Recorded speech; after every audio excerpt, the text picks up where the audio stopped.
এই পিলখানার হত্যাকাণ্ডটি ছিল পরিকল্পিত।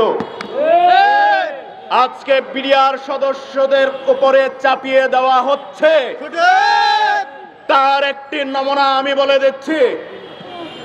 পৃথিবীর কোন পিলখানায় কোন সেনা ঘাঁটিতে একসাথে অস্ত্র এবং গোলাবারুদ থাকে না। তাহলে গোলাবারুদ আর অস্ত্র কিভাবে এক হলো?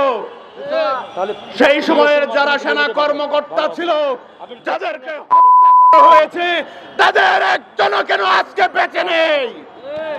আমরা শুনতাম তাদের মুখে কি ঘটেছিল সেদিন, আমরা কেন সেটি শুনতে পারলাম না? আমরা আর একটি বিষয় জানি, ওই সময়ে যারা সেখানে উপস্থিত ছিল, যারা এই হত্যাকাণ্ডটি ঘটিয়েছিল, তাদের শরীরে কাদা মাখা ছিল। আমি বলতে চাই, পিলখানার এমন কোন জায়গা আছে যেখানে কাদা ছিল? আমি আবার বলতে চাই, তাদের হাতে লাল পৈতা ছিল, যেগুলো ভারতীয় রয়ের এজেন্টদের হাতে থাকে, ভারতীয় মানুষদের কাছে থাকে। সেই পৈতা কিভাবে সেই বিডিআর সদস্য আর সেনা সদস্যের হাতে আসলো?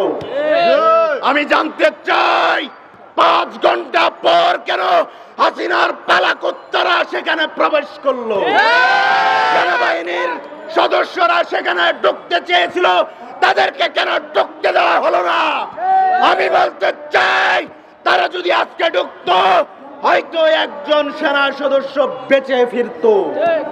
তাদের কাছ থেকে আমরা জানতে পারতাম সেদিন কি ঘটেছিল। আজকে নিরপরাধ একদম নিষ্পাপ ব্যক্তিদেরকেও অন্যায়ভাবে গ্রেফতার করে রাখা হয়েছে, তাদের বিরুদ্ধে মামলা করা হয়েছে এবং যারা দোষী তাদেরকেও রাখা হয়েছে।